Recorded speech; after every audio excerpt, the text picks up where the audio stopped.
Hello, j'espère que vous allez bien. Petite vidéo pour vous expliquer nos derniers jours en van. J'ai pris des images que je vous mettrai pendant l'explication. Il s'est passé énormément de choses mais j'ai pas bugué donc je voulais quand même vous expliquer. Le dernier épisode, on était au lac de Caume. De base, on devait rejoindre une autre ville autour du lac de Caume. Au final, c'était trop compliqué, trop tard. On a choisi de changer d'itinéraire donc on s'est dit directement on va aller à Milan. Comme ça, on va pouvoir profiter de toute la journée du lendemain et on aura le temps. Donc de là, on est parti du lac de Caume. On a essayé de trouver un endroit où dormir sur le trajet pour aller jusqu'à Milan. Il me semble que du lac de Caume à Milan, on n'avait que 3 heures ou quelque chose comme ça de route. Mais on a décidé de couper la route en deux. Donc, on a commencé de chercher un endroit pour dormir. Et c'est là que les problèmes ont commencé. Dans toutes les petites villes où on s'est arrêté entre le lac de Caume et Milan, il y avait énormément de prostituées, de gens qui fumaient sur les parkings. C'était pas du tout safe. On s'est dit, mais c'est hors de question, on peut pas dormir là, dans un van comme ça, c'est pas possible. Donc, on a décidé de continuer un petit peu la route. Et à chaque fois qu'on s'est arrêté,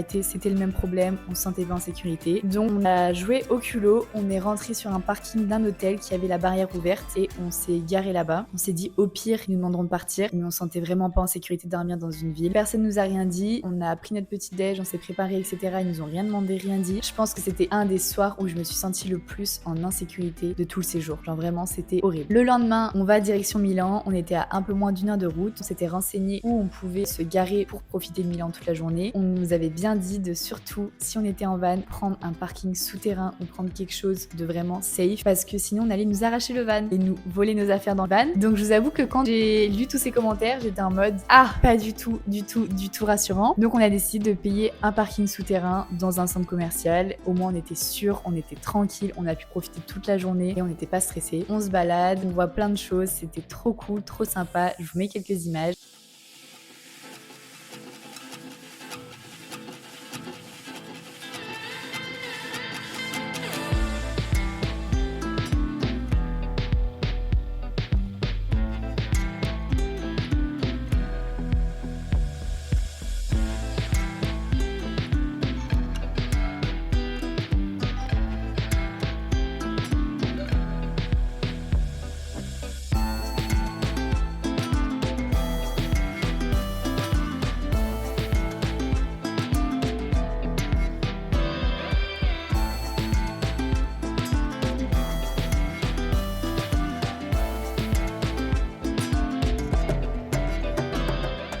On s'est bien baladé, on a mangé dans un trop bon resto le midi, c'était trop cool et on a décidé de repartir pas trop tard pour recouper la route parce qu'on rentrait en France le lendemain. On avait presque 7 heures de route et moi j'avais une condition, c'est que je ne voulais pas redormir en van en Italie. J'avais dit à Léo, vraiment je veux qu'on passe la frontière ce soir. On a dormi petite commune française et en repartant la route était trop belle, c'était trop beau. On est rentré à Lyon, on a rendu le van, tout était ok. Il y avait 2-3 trucs nous on a signalé parce que par exemple la douche solaire ne fonctionnait pas, 2-3 petits trucs étaient cassés, enfin bref on a préféré prévenir. Donc ils nous ont dit que les quelques kilomètres qu'on avait dépassés, ils nous les feraient pas payer, donc ça c'était trop bien. Je voudrais quand même du coup vous donner mon ressenti sur la première expérience en van. Je pense que c'est un ressenti très personnel